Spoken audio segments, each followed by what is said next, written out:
Crumbs and pennies. Pennies a day? Well, dollars an hour. But it can't be that bad, right? Your boss tells you to scrub the floors that are permanently stained, but he doesn't care. He's the boss.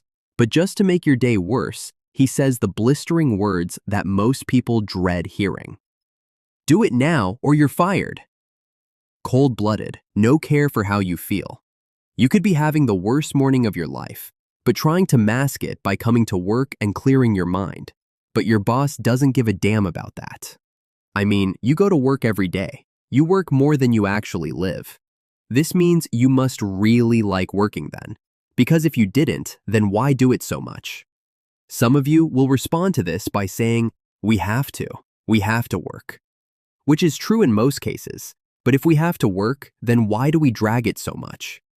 If it's something that we have to do no matter what level we are at, why do we hate it so much? Don't get me wrong, some of you have very hateable jobs, but in most cases, those very rigorous jobs make the most money for that reason. Work is work. No job is literally comparable to the fun of not being at work, or the feeling you get when it's time to clock out. It would be unrealistic to even expect a job to be fun or feel good in these ways. I mean, really, it's a job. It's not Chuck E. Cheese or some fun theme park. It's a job. It's not supposed to be fun, in most cases. But if you find one that makes you feel that way, hats off to you, buddy. But for us regular folks, the job isn't the problem. If we made more money at our jobs, we all would feel a little better about going into work. But when you live check to check, it literally puts you in the situation to where you actually do need the job. You have no leverage. If your boss tells you to go stick your head in every toilet in the building and count how many bubbles you can blow, or you're fired, you'll literally have to go toilet diving. This isn't the job's fault though. It's really yours. When you get paid, it's your money. Well, yours and Uncle Sam's money. Your money that you worked for, and you can do whatever you want. You can be a big spender, someone who tries to look wealthy, but really is drowning in their own senseless bills. Even millionaires go broke. 60% of professional athletes go bankrupt 2 years after retirement. Just awful. This is a prime example of no matter the amount of money you make, if you don't have good money management, you will be miserable regardless. Whether you're playing a sport making millions of dollars, or you're working a 9 to 5.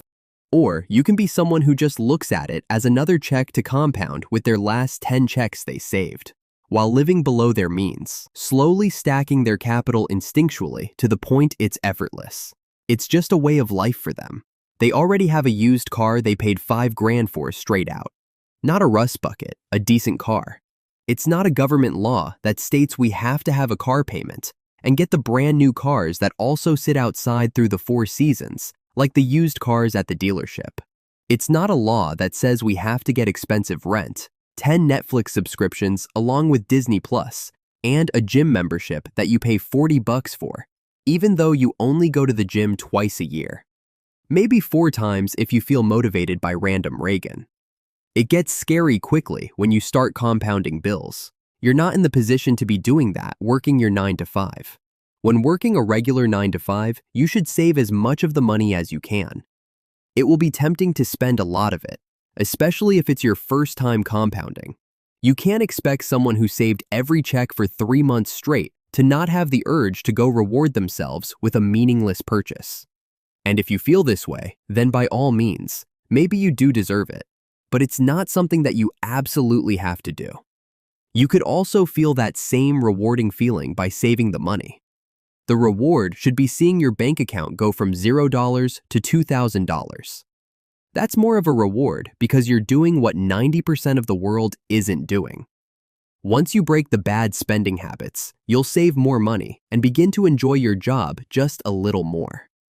Not love, not like. Tolerate your job just a little more. It is a job. It is work.